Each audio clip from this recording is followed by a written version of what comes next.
especially where a temple houses a national treasure. Say, there's a temple in Daitokuji where the priest is a Mr. Kobori, and he's descended from the great family of Kobori Enshu, who was a master gardener. And he's a wonderful man, speaks beautiful English, and is very good at calligraphy. And his temple houses two of the most valuable paintings in the world, which are the Persimmons and the Chestnuts by Muchi. And so he is very happy to entertain Westerners on a sort of individual basis to see these things and drink tea, realizing that these Westerners will kick in a donation. And the temple badly needs a donation because it has to be completely repaired.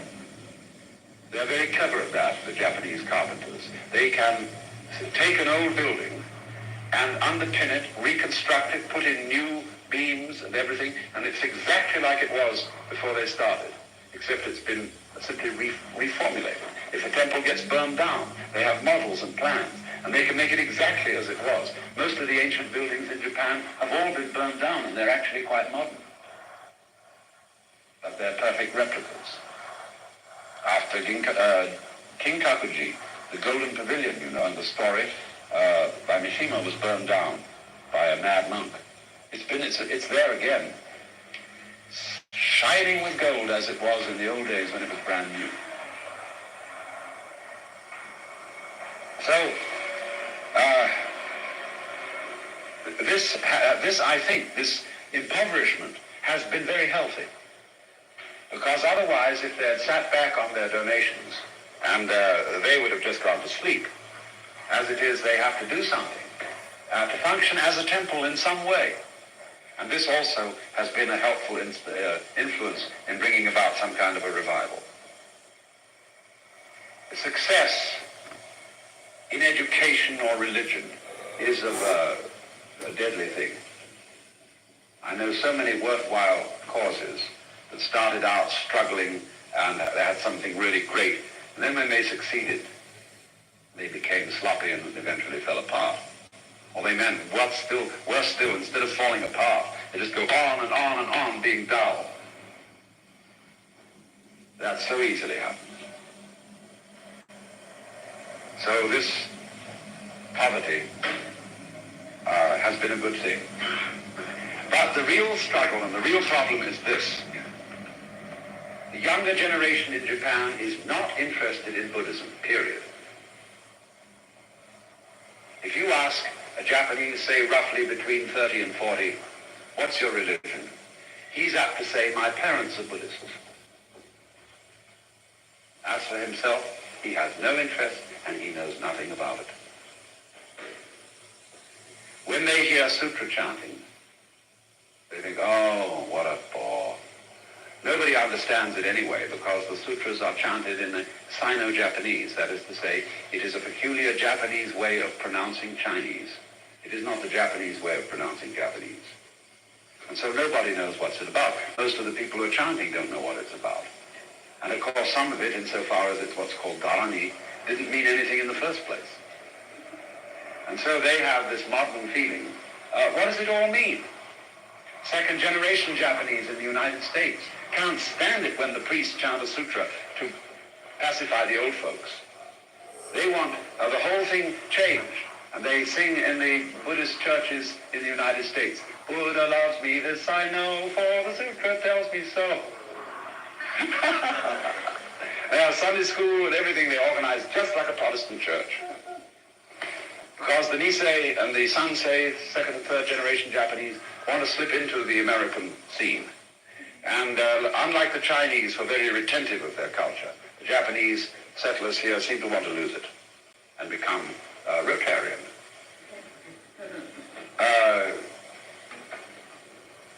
And so in Japan today, much the same situation prevails.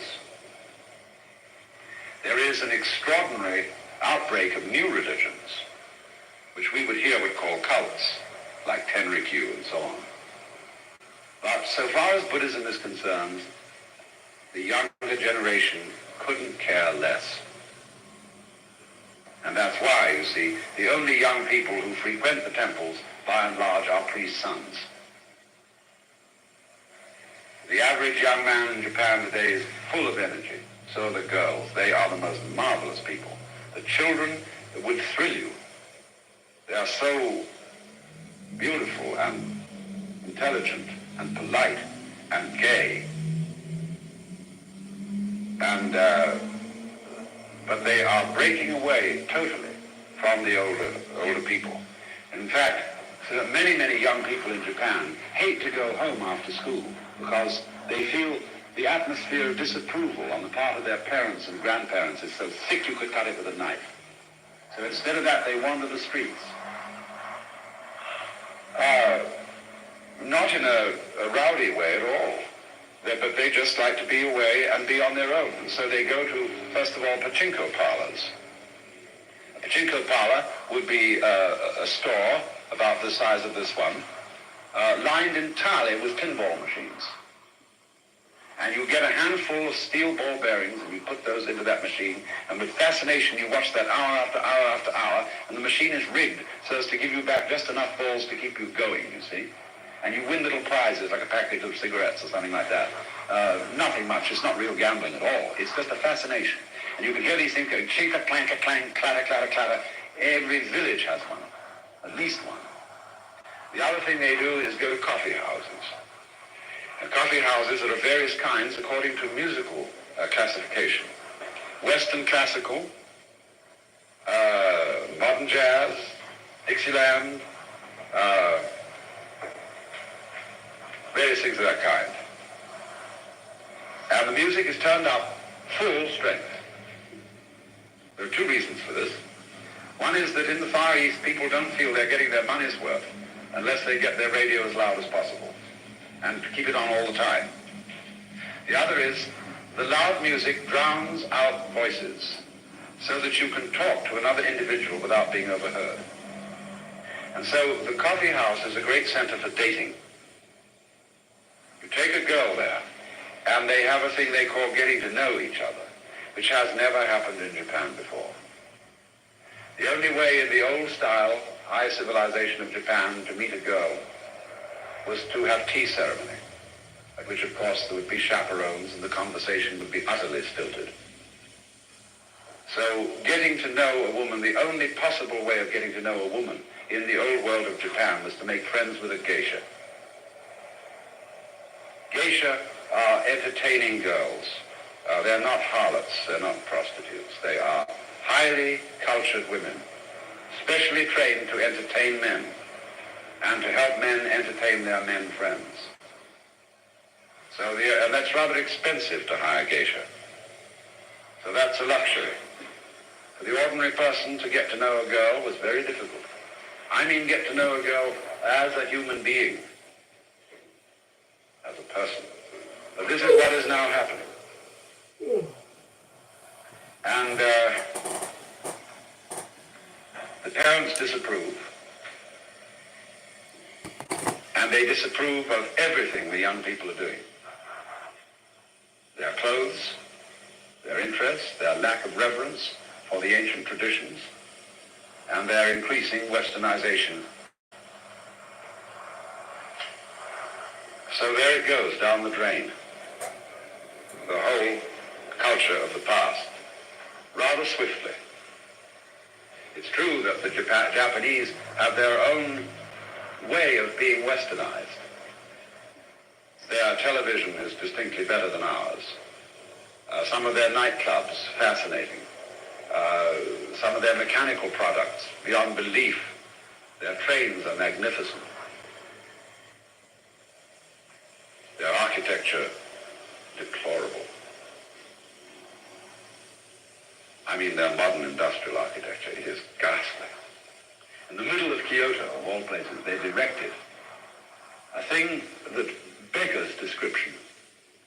It's like a gigantic candle, you know, kind of fake plastic Christmas candle, towering into the sky, on top of a thing shaped like this, like, you know, the control tower on an airport, which is built of steel and glass, and you know it's steel and glass. There's no refinement.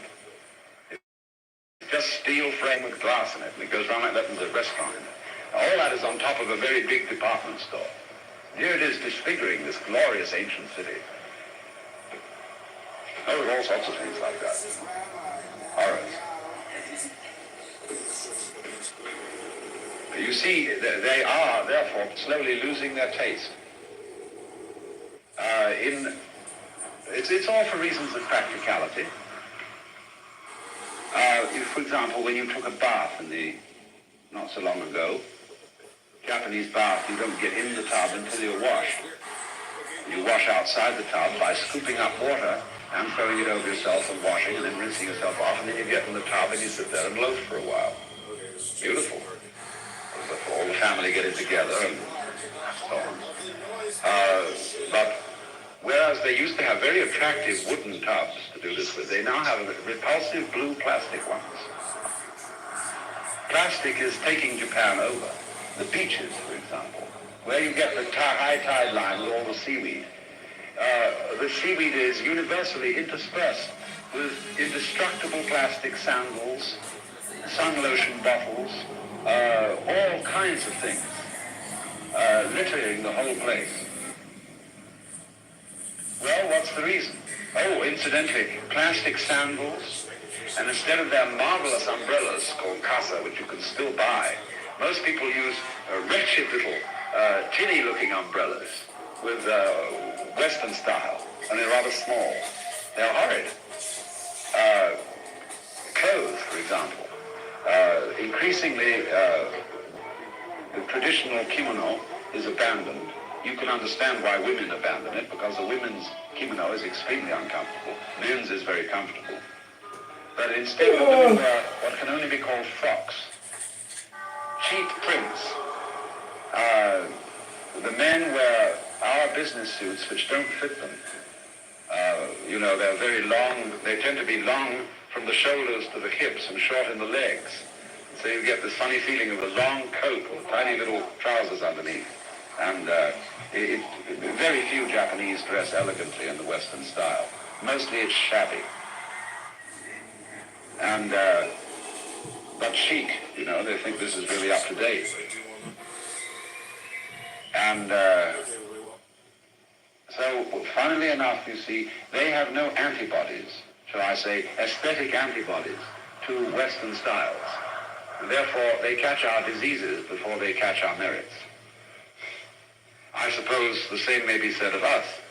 It's difficult to see how Japanese would see our acceptance of Japanese institutions and art forms. They must think it's very funny. But in the West, these things are accepted only really by sort of intellectuals. It hasn't hit the mass of the people at all. Whereas in Japan, Western styles have hit the mass of the people.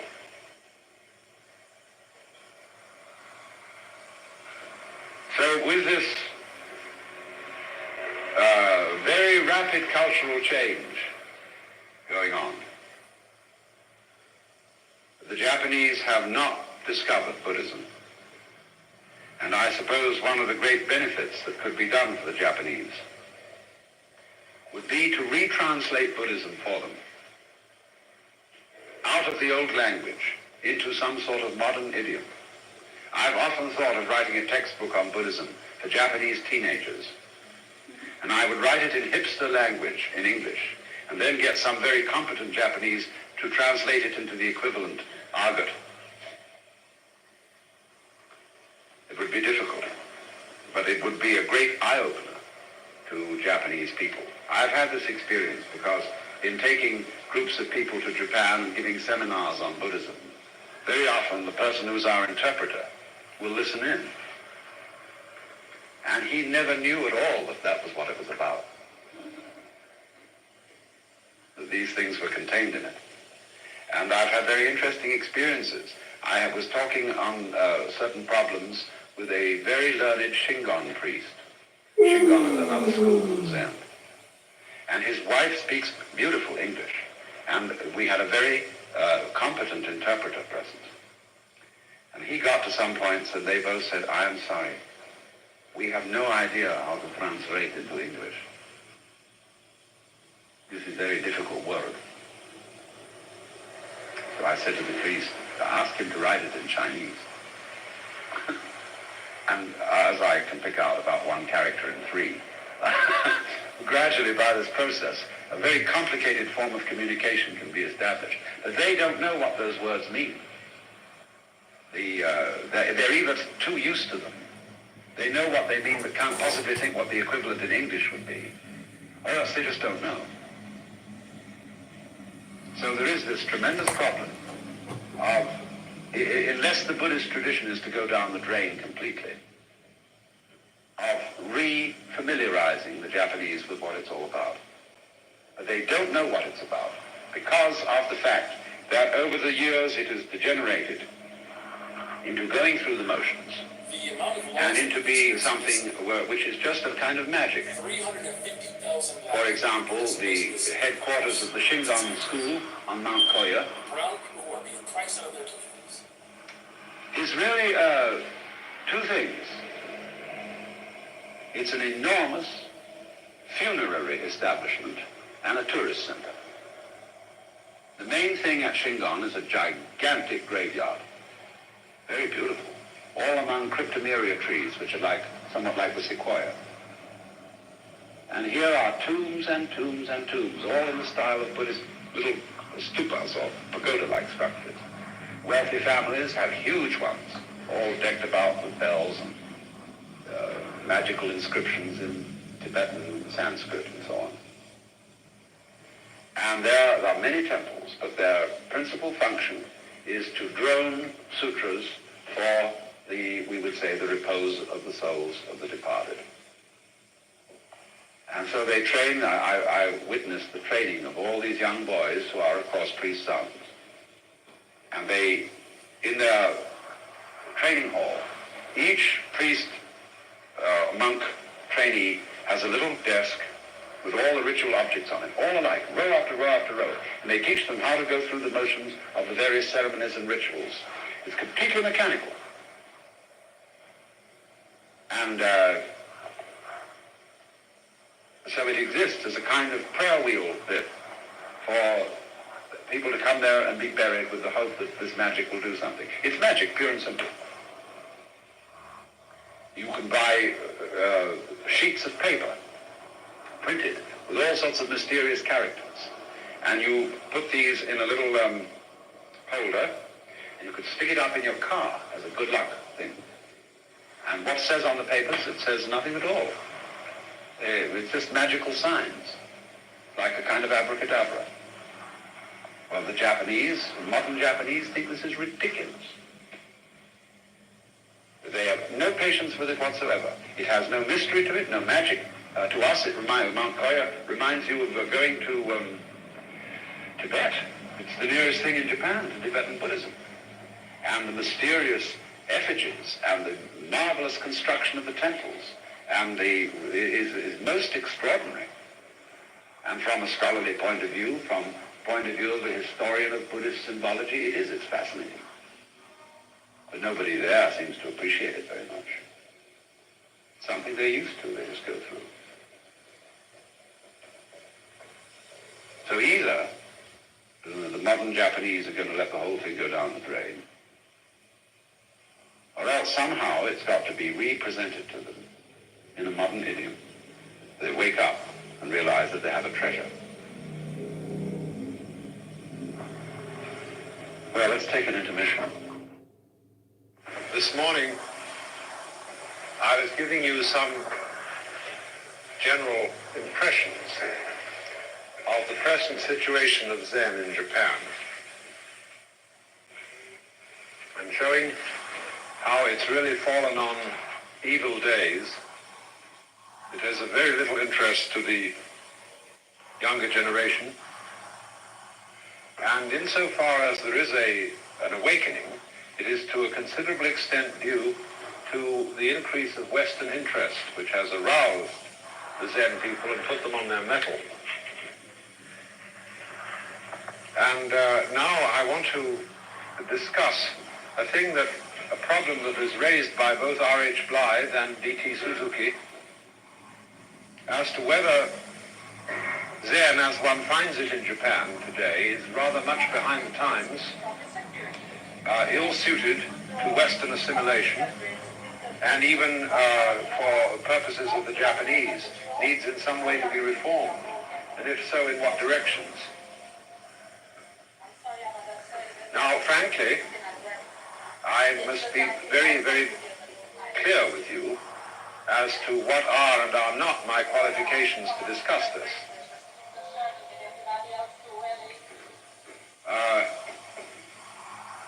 I have not studied Zen in the regular way. I have not spent any time practicing Zen in a monastery, and I have never acquired a formal Zen teacher, because my method in approaching situations is invariably through the back door. This shows me the construction underneath the front stairs. I'm a bit sneaky, but I find this, although sometimes it takes longer to get in by the back door than by the front door, nevertheless it has certain advantages. Ramakrishna said there are many entrances to a house.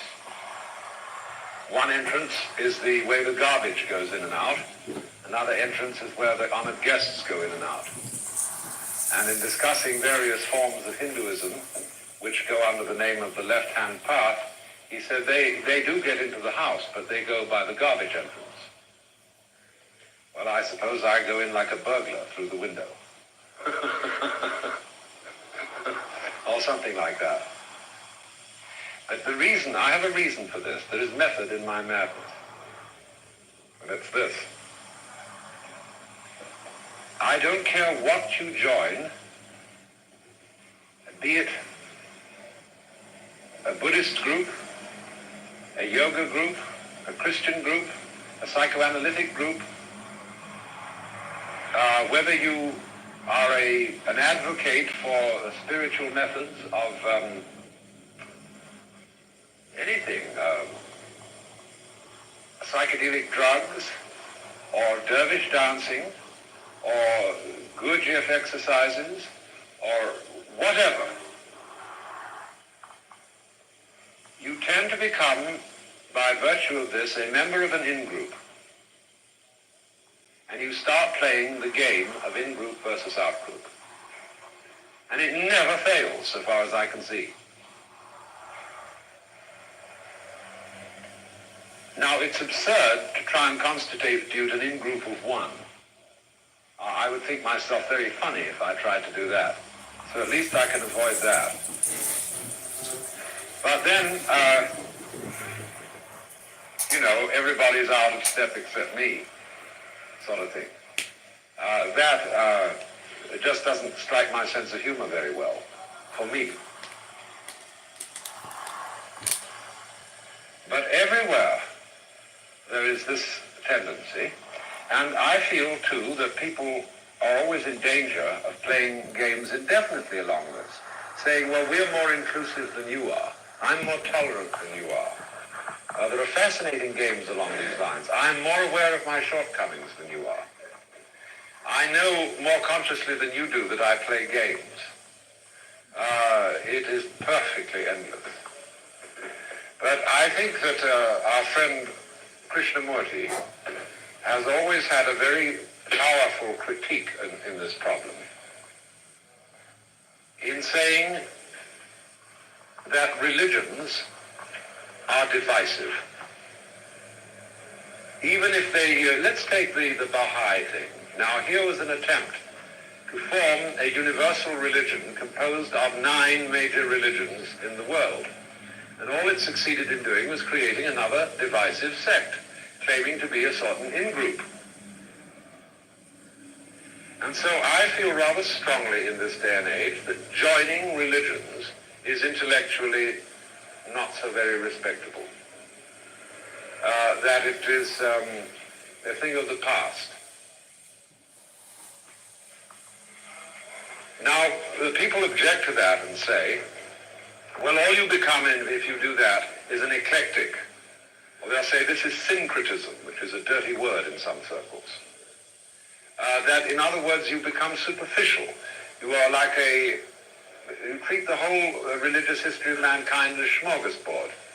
And you go round to all the dishes and pick what catches your fancy and leave the rest. Well, people do that anyhow. They take one tradition. I know all kinds of Catholics who say we are devout Catholics, but of course we don't go along with this, that, and the other, all the silly nonsense about birth control and so on. They just take as much Catholicism as they feel they can take and leave the rest. Any discriminating eater does that. If you don't know the difference between chalk and cheese.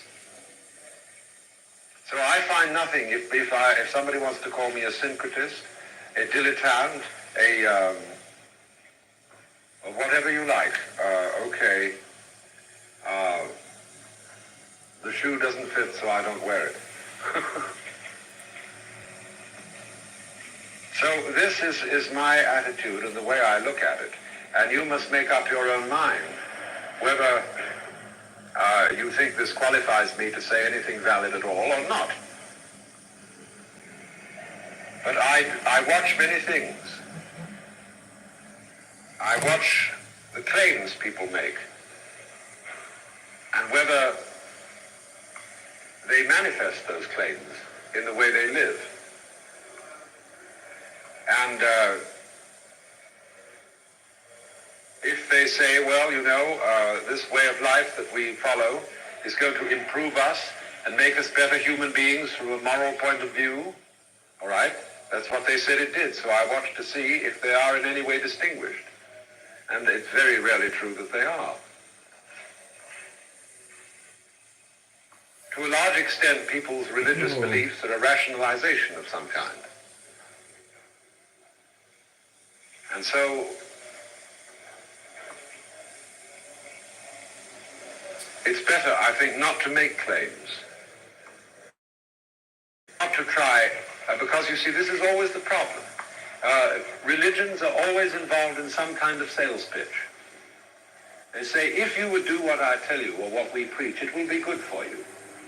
It will make something better. I understand that. And endlessly, it doesn't. So you might say, what is the good of studying this at all? If it doesn't improve your lives, if it doesn't make you better, more sociable, why study it?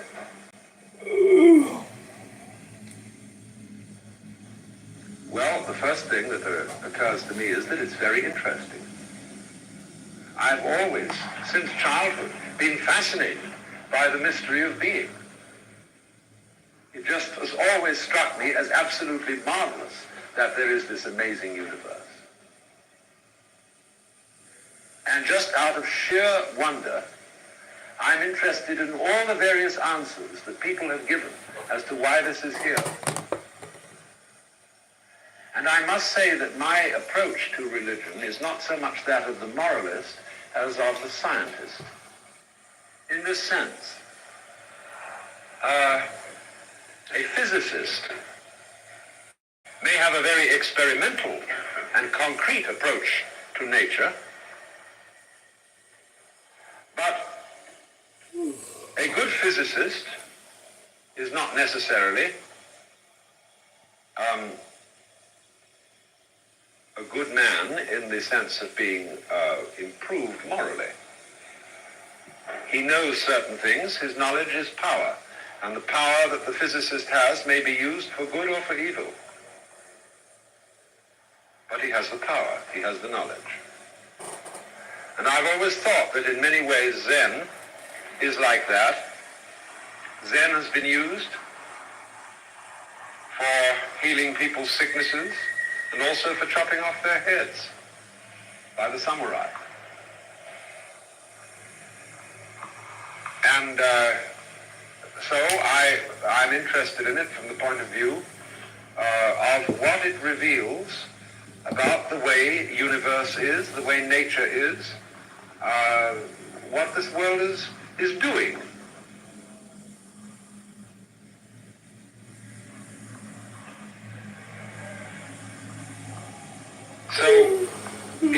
part and parcel of a big inquiry. And the big inquiry is this. If you read the literature of the great religions, time and time again you come up against descriptions of what is called spiritual experience. And you find that in all the various traditions, there is a modality of spiritual experience which seems to be the same thing, whether it occurs in the Christian West, the Islamic Middle East, the Hindu world of Asia, or the Buddhist world. It is quite definitely the same experience. The sense of the transcendence of individuality and of being one with the total energy of the universe. This experience has always fascinated me. I've been interested in the psychological dynamics of it. Why it happens, what happens, how it comes to be described in different symbolisms with different languages. And to see if I could find out what are the means of bringing it about, frankly. I've often felt that the traditional ways of cultivating it are analogous to, say, medieval medicine,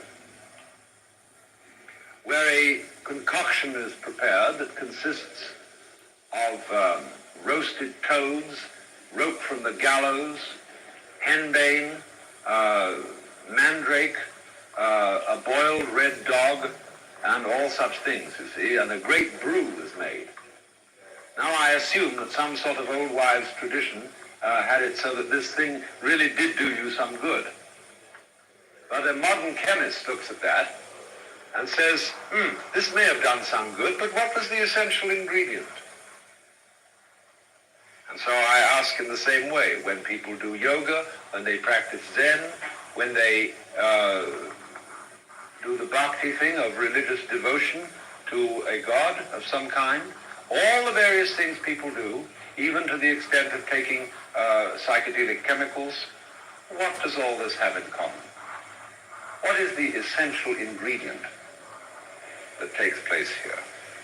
And let's cut out the nonsense, which is purely something that goes with the particular cultural background of a certain way of approach to this state of consciousness. I don't say nonsense. I shouldn't have used that word, because I could call it embellishments, decorations, not nonsense. But if we look behind that to what is essential, is there something that can be said about that?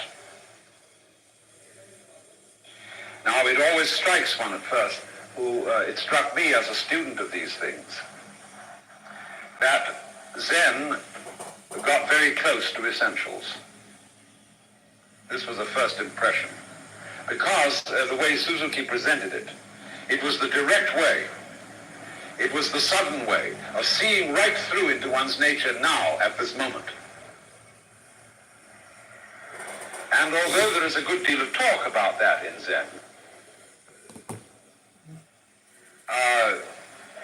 in some ways it's more talk than practice.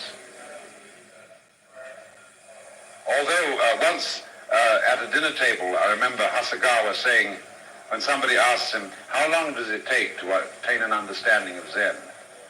He said, it may take you 3 minutes. It may take you 30 years. And he said, I mean that. And it's that 3 minutes, you see, that tantalizes people. We of the West want instant results. And that one of the difficulties of instant results is that they're sometimes in poor quality. For example, most instant coffee is a punishment for people who are in too much of a hurry to get real coffee. And certainly, these dial-a-meal automat drive-in places where you put in your money and you have 12 choices and you dial a meal and it delivers it to you in exactly 60 seconds. You might just as well eat with the pigs. It looks prettier, but there's nothing much in it. So there is something to be said against hurry. But there are two sides to this.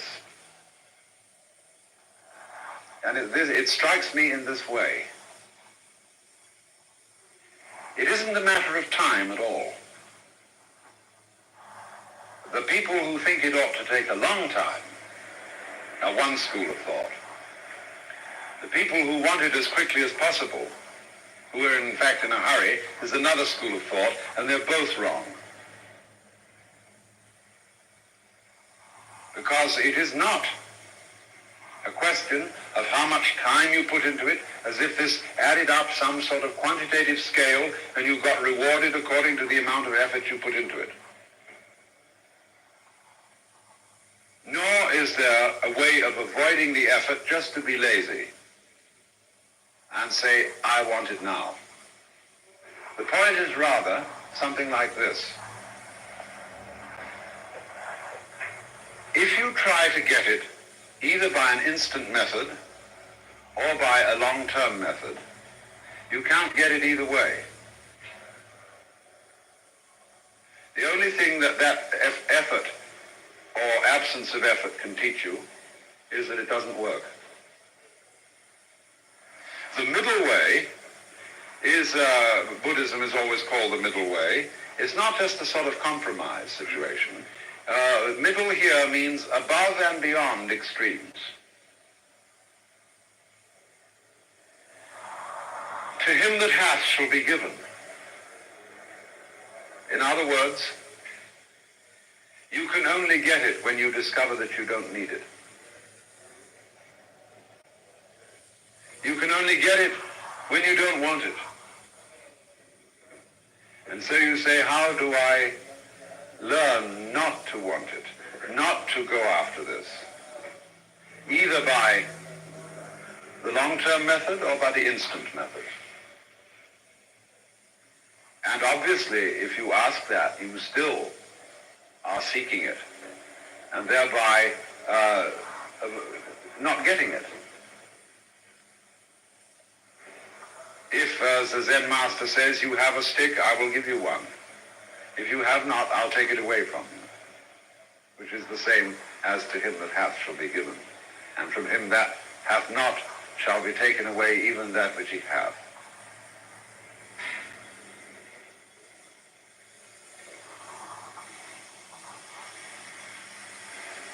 So then,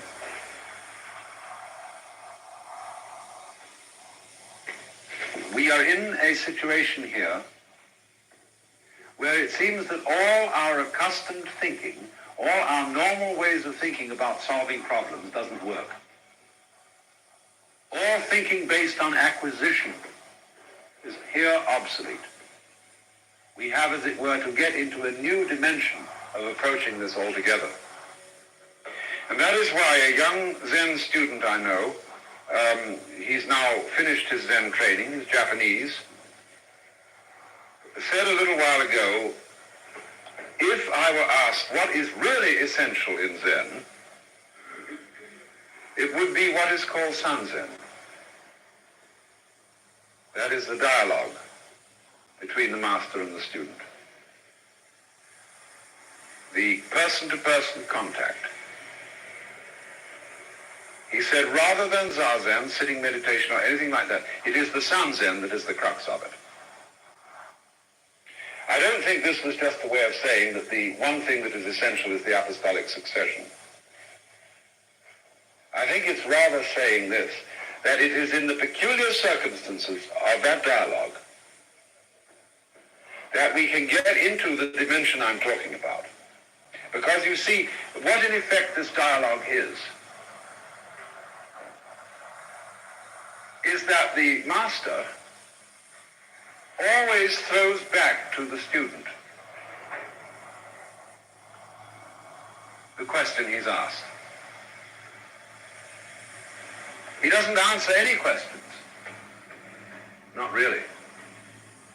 He merely throws the question back at you so that you yourself understand why you're asking it and why you are creating the problem which the question expresses.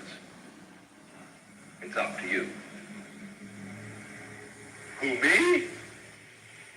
Yeah, you. Well, I can't. I don't know how to do it. Well, what do you mean by you? Who are you? Show me.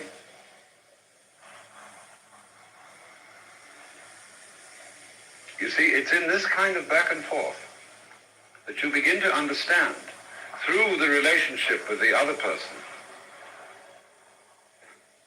that you're mixed up. You're asking the wrong questions. You're trying to solve the wrong problem altogether.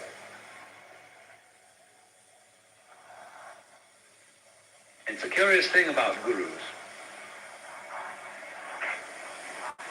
You notice how people feel that gurus have marvelous eyes and that they look right through you.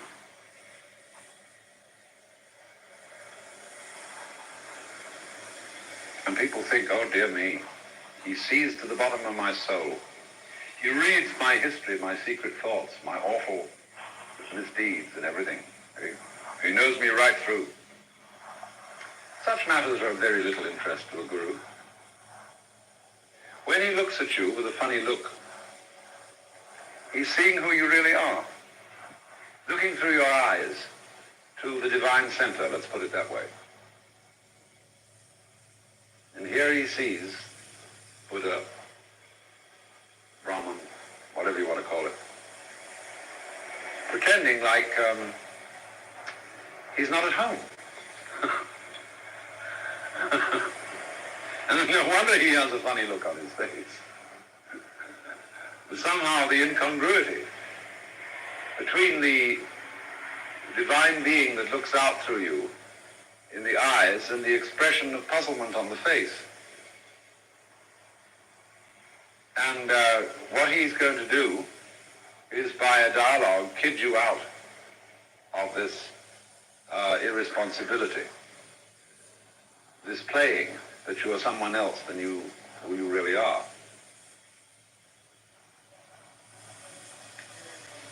And this, you see, is of the essence. Don't mistake me. I'm not saying in order to get there you have to have a guru. And go and find one somewhere. That too, you see, would go back into the ordinary dimension. Because you see, all the guru is doing, as I was explaining to some of you last night, you give him authority. You say, be my teacher. And in Zen, they make it very tough for you to get a guru at all. And other gurus do, the Hindus do likewise, because they have various ways of explaining that a guru has to take on the karma of his student. And that's a pretty dangerous thing to do. He becomes responsible for him. But in Zen, they have the feeling they're going to make it very difficult. So that if you're going to make a fool of yourself by projecting authority on a guru, you're going to make a big fool of yourself. And no small measures about this.